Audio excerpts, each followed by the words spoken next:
semua, Assalamualaikum warahmatullahi wabarakatuh. Salam dan bahagia.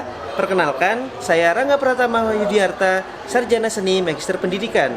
Saya CGP Angkatan 6 dari Kabupaten Gresik, dari SMA Negeri 1 Menganti. Pada kesempatan kali ini, saya akan mempresentasikan demonstrasi kontekstual untuk modul 3.1, yaitu pengambilan keputusan. Pada kesempatan kali ini, saya mewawancarai dua kepala sekolah. Yang pertama adalah Bapak Ainur Rafiq dari SMA Negeri 1 Menganti, dan yang kedua adalah Bapak Ali Imron dari SMA Negeri 1 Kebomas.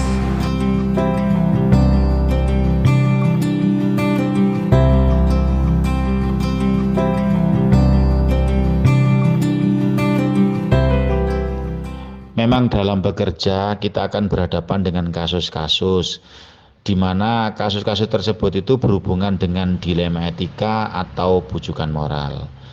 Kita harus bisa memilah mana yang termasuk dilema etika dan mana yang termasuk bujukan moral. Tentunya diawali dengan kita harus mengetahui secara menyeluruh latar belakang dan informasi sebanyak-banyaknya tentang kasus tersebut. Selanjutnya kita harus mencari alternatif yang bisa kita ambil, dan biasanya di sini akan muncul pertentangan. Dua alternatif itu bisa kedua-duanya sama-sama benar, atau yang satu benar dan yang satu salah. Kita juga harus jeli untuk memilah-milah hal tersebut. Untuk selanjutnya kita juga harus melibatkan siapa saja yang terkait dengan situasi tersebut. Bisa itu guru, wali kelas, guru BK, wakil kepala sekolah, wali murid, orang tua, siswa, ataupun masyarakat yang ada di sekitar sekolah, masyarakat luar sekolah. Alternatif yang sudah kita pilih itu nanti bisa kita jadikan bahan untuk pembahasan bersama. Apakah alternatif itu sama-sama benar, atau ada yang satu benar dan ada yang salah. Kalau bahasa lainnya ya harus kita uji bersama alternatif tersebut. Pilihan tersebut baik secara aturan atau secara melihat hasil akhirnya nanti bagaimana yang kita harapkan, atau ada rasa kepedulian kita dengan permasalahan tersebut. Untuk selanjutnya kita juga harus bisa berada di posisi andaikan kita jadi orang lain. Yang bisa kita lakukan untuk tahap berikutnya, kita akan mencari alternatif solusi lain yang bisa kita jadikan pilihan selain alternatif yang sudah ada di awal tadi itu. Dan pada akhirnya kita harus ngambil sebuah keputusan, kemudian keputusan itu kita laksanakan, dan juga bisa kita jadikan acuan untuk kasus-kasus yang lainnya. Dan yang tidak kalah penting, nanti kita juga harus melakukan refleksi dari apa yang sudah kita putuskan tersebut. Untuk mengambil keputusan yang berkaitan dengan kasus-kasus di mana ada dua kepentingan yang sama-sama benar atau sama-sama mengandung nilai kebajikan, yang biasanya saya lakukan itu berkoordinasi dengan pihak-pihak yang terkait, ya. Kemudian kita ambil salah satu dari dua alternatif pilihan, atau kadang juga tidak kita ambil dari dua itu, tapi kita cari solusi yang lainnya, ya, sehingga dari solusi yang lainnya itu bisa kita jadikan penyelesaian dari masalah tersebut.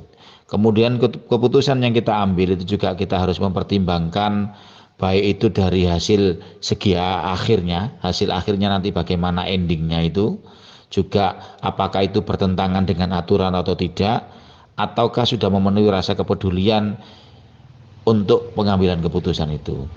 Selain itu juga kita juga harus mempertimbangkan apakah itu hanya menguntungkan individu saja atau menguntungkan kelompok tertentu, atau berguna dan tidaknya dalam waktu jangka yang pendek, atau berguna dan tidaknya nanti dalam jangka waktu yang panjang. Jadi itu juga jadi bahan pertimbangan guna waktu juga kita perhitungkan untuk menentukan, termasuk ini juga, ya, ini keputusan nanti kita itu sudah memenuhi rasa keadilan dan tidak, itu juga bagian yang juga jadi bagian dari pertimbangan untuk pengambilan keputusan.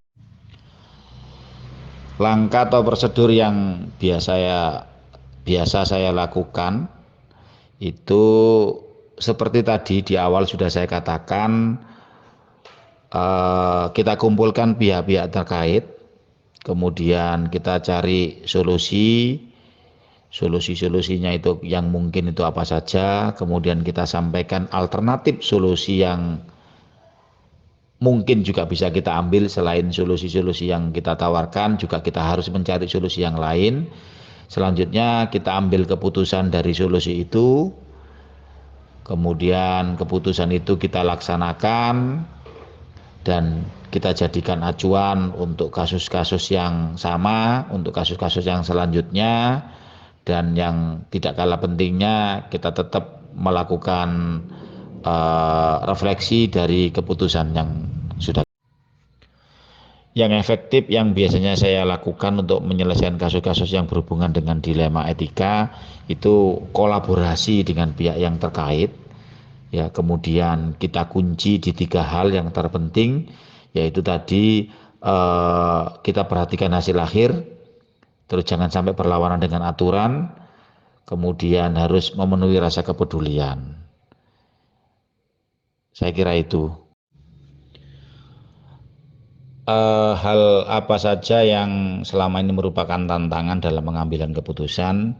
Tantangan-tantangan itu salah satunya itu pada saat untuk pengambilan keputusan itu dari 3 kriteria yang saya sampaikan di atas itu tidak bisa terpenuhi semuanya, ya. Kadang misalkan ya untuk waktu cocok atau baik untuk sekarang, tapi jangka panjangnya nggak baik, atau sebaliknya mungkin yang sekarang tidak baik tapi jangka panjangnya baik. Itu juga bagian dari tantangan, kita harus betul-betul memilih yang tepat, ya. Kemudian ini juga kadang-kadang kita harus adil, tapi di sisi lain ada rasa perasaan tidak tega kalau itu harus kita lakukan. Itu juga jadi tantangan yang berkecamuk di hati antara pilihan-pilihan yang ada. Kaitan dengan jadwal, apakah ada jadwal tertentu? Saya tidak ada jadwal khusus yang saya buat.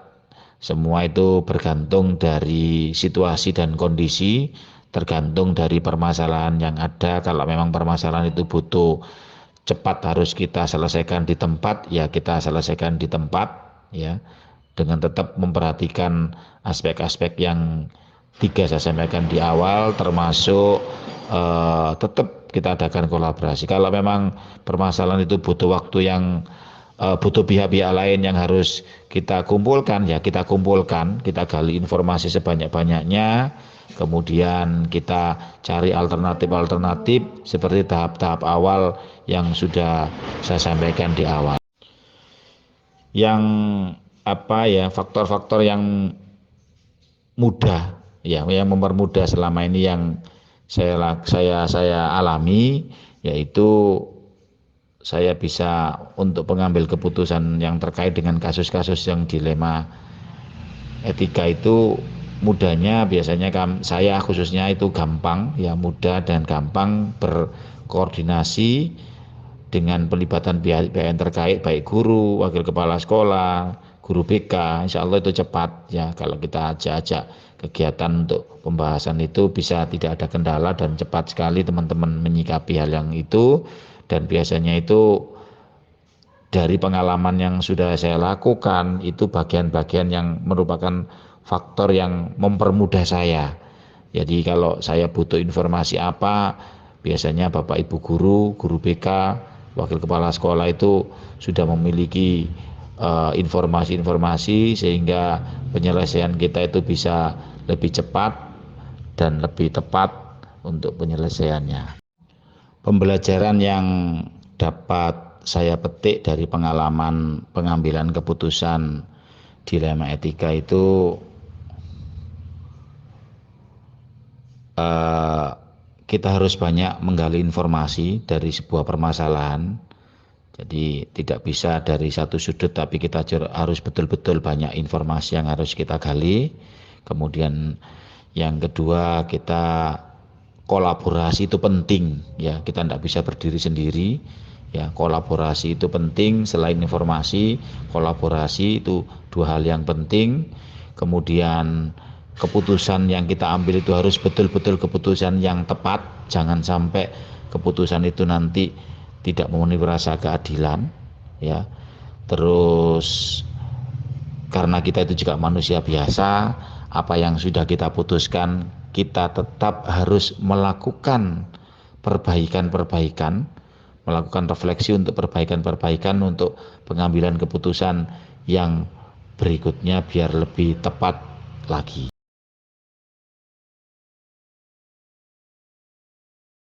Terima kasih.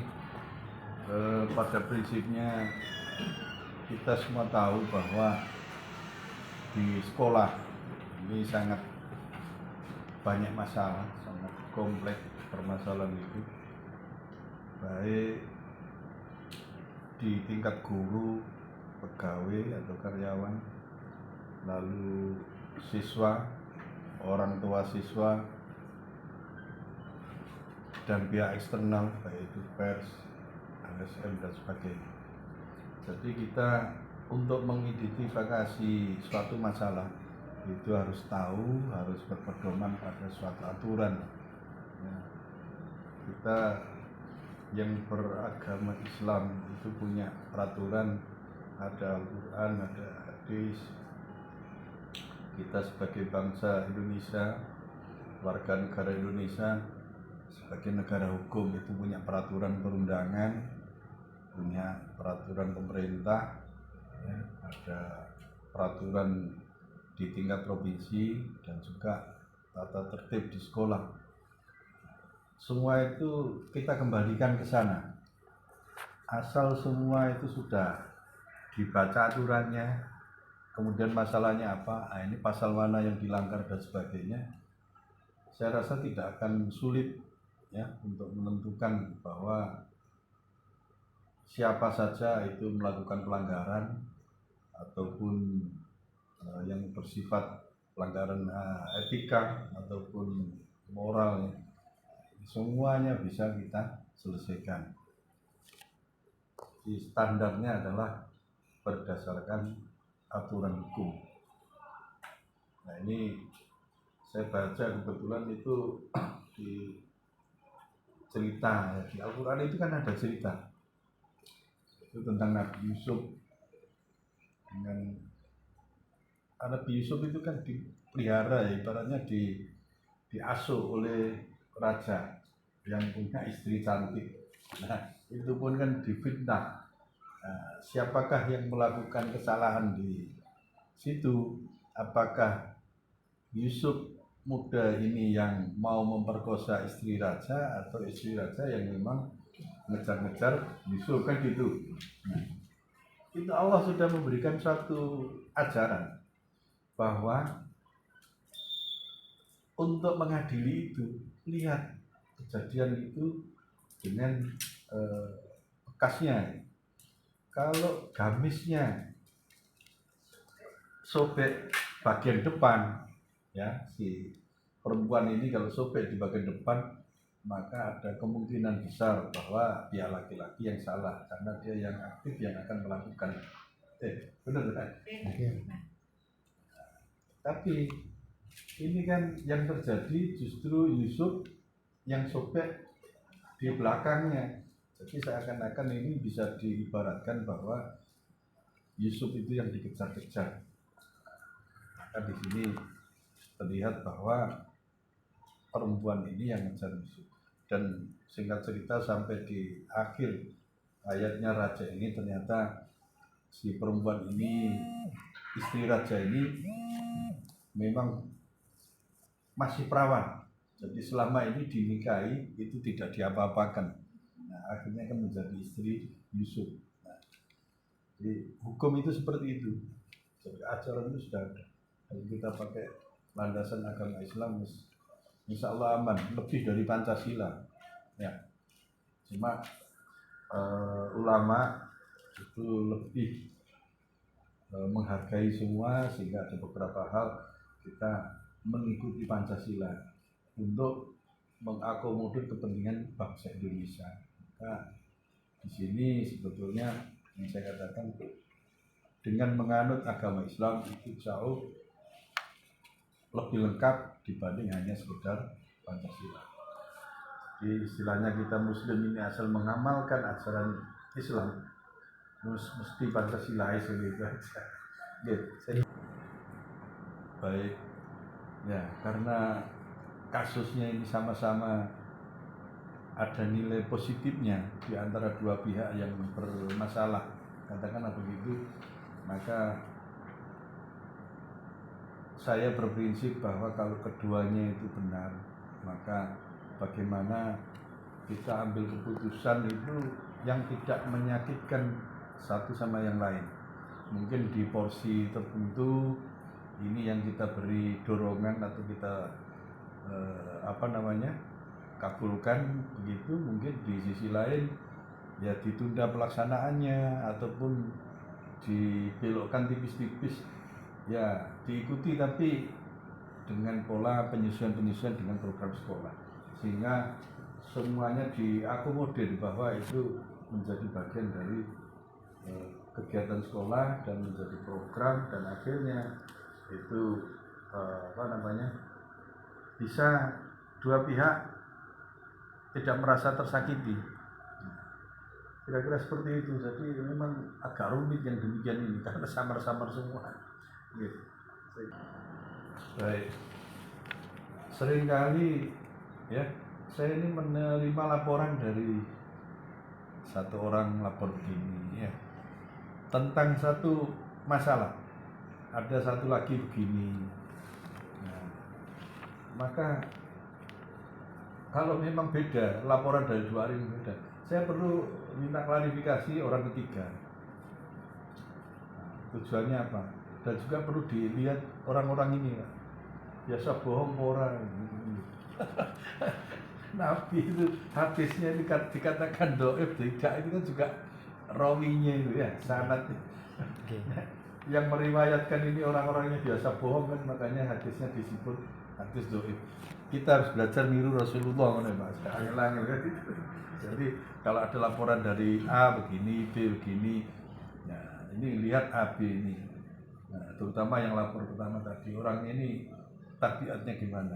Kemudian kurang sempurna, kita minta pendapat dari C. Makanya di sekolah kita ini kan juga ada tim pengembang, gunanya untuk memberi pertimbangan-pertimbangan supaya keputusan yang diambil itu insya Allah jangan sampai terlalu banyak menanggung resiko atau masalah yang justru lebih besar. Kira-kira seperti itu. Iya, Pak. Baik, karena di dalam dilema etika itu ya kan sesama baik ya, dua-duanya itu nilai positif ya. Maka biasanya yang saya ambil ini lihat pada skala prioritas, itu yang pertama. Kemudian yang kedua itu sejauh mana keberpihakan atau punya makna terhadap pembentukan karakter dan pembekalan untuk anak-anak kita dalam penguasaan pengetahuan ya, knowledge-nya, sikap perilaku dan juga keterampilan. Jadi pada prinsipnya adalah apa yang disampaikan itu mana yang berpihak kepada murid, kemudian mana yang lebih penting di antara nilai-nilai itu yang mau disampaikan. Kalau sama-sama penting ya berarti berurutan aja sesuai skala prioritas. Tapi kalau ada yang tidak begitu penting, bagaimana ini dilengkapi ataupun disempurnakan sehingga punya nilai positif yang lebih besar. Nah, seperti itu. Ya, memutuskan sesuatu ya ini mesti berakibat minimal itu dua. Ada pihak yang dengan keputusan itu menjadi senang, ada yang pihak menjadi tidak senang. Nah, kemudian juga lembaga, maka kita harus banyak menerima input, menerima masukan dari berbagai pihak, kemudian juga mencari backup kalau memang terkait dengan kedinasan kepegawaian atau apa, ya kita mesti sowan ke cabang dinas sebagai atasan kita konsultasi dulu kalau kita mau ambil keputusan gini gimana dan seterusnya. Kalau yang berkaitan dengan orang tua, kemasyarakatan dan sebagainya, ya kita koordinasi dengan komite supaya keputusan yang saya ambil nanti di backup kan gitu. Iya. Nah, lalu kesimpulan berikutnya, bagaimana supaya keputusan ini tidak terlalu menyakitkan kepada pihak yang mungkin merasa dirugikan. Jadi setidaknya itu tidak berat lah untuk menanggung sebuah keputusan itu. Mungkin juga Bapak Ibu bisa rasakan apa-apa yang saya ambil keputusan di sekolah ini selama dengan bersama-sama dengan saya, kan itu aja. Jadi saya itu urutannya begitu. Kalau ada masukan ini, saya nggak bisa langsung memutuskan. Saya konsultasi ke Cabdi, ke komite dan sebagainya, baru kita bisa putuskan. Nah, seperti itu. Ya, baik. Jadi untuk menyelesaikan masalah dilema etika, yaitu tadi sesuai prosedur tadi kan kita mendengar laporan satu ya, tentang misalnya si A ini melaporkan tentang si X, kita cari informasi ke B, ke C dan sebagainya. Kalau ini memang krusial gitu kita lapor ke Cabdi dan seterusnya. Masalah jadwal, saya pikir tidak perlu menjadwal secara khusus. Kalau Bagi bisa, saya permasalahan itu bisa cepat terselesaikan, itu menjadi lebih baik. Ya, jadi nanti prosedur itu harus diikuti begitu, karena keputusan ini akan berakibat ya punya efek yang melebar. Maka Cabdin ya ini sebagai pembina di lingkungan SMA ini juga harus tahu gitu. Mungkin seperti itu aja sederhananya. Kita nggak perlu jadwal, nggak boleh dino harus itu. Iya. Nggak perlu. Terima kasih. Jadi selama ini saya selama bertugas di SMA Kebo Mas, ini sangat banyak yang membantu Pak. Ya, tim pengembang yang ngasih masukan, tim waka-waka kita koordinasi ya. Misalnya seminggu sekali kita koordinasi, mungkin dengan tim-tim yang lain juga sering kita koordinasi. Semua masalah menurut saya kalau kita mendengar dari banyak pihak, kemudian kita saring, kita filter, maka keputusan yang akan terlahir itu menjadi lebih baik. Jadi kita juga secara ini kita mohon kepada Allah, ya Allah saya beri petunjuk supaya bisa menyelesaikan masalah ini dengan sebaik-baiknya untuk kepentingan sekolah dan untuk kepentingan masa depan anak didik kita. Kita selalu bersandar bahwa keputusan yang kita ambil itu adalah memang mencari ridho Allah gitu. Karena emosional kita itu aja yang penting. Ya, selama ini banyak yang membantu. Tidak bisa kita sebut satu-satu. BK juga ngasih masukan. Insya Allah seperti itu. Jadi pengalaman yang kita bisa ambil suatu pembelajaran sebagai pedoman kita semua. Jadi kita ini harus satu berpedoman pada norma ya, aturan hukum, baik itu hukum agama, hukum negara dan seterusnya. Yang kedua itu kita berpihak kepada siswa, karena konsumen kita, nasabah sekolah itu adalah anak-anak, masa depannya harus bagaimana. Kemudian yang ketiga adalah skala prioritas, dan ini kalau kita terapkan di mana-mana ya, insya Allah problem itu tidak separah dengan yang kita duga. Jadi semuanya akan tertata dengan baik, teruntut ya. Karena dasar hukum ya, kita tidak melanggar ya. Semua keputusan berpihak pada siswa. Kemudian yang ketiga skala prioritas. Namun yang perlu diingat, jika ini berkaitan dengan guru ataupun karyawan, kita juga menjaga harkat martabat guru-guru kita, karena beliau-beliau yang memang berterjun langsung untuk melayani kepada anak. Maka ini juga harus dijaga harkat martabat guru di hadapan anak didik. Walaupun katakanlah itu guru ini salah, ya di hadapan anak-anak ini kita belain dulu ya. Nanti urusan dengan anak yang kita dukung, kemudian guru ini kita ajak dialog, kita ajak sharing mana yang terbaik. Mungkin dengan cara seperti itu menjadi pengalaman bagi Bapak Ibu dalam hal menghadapi masalah-masalah.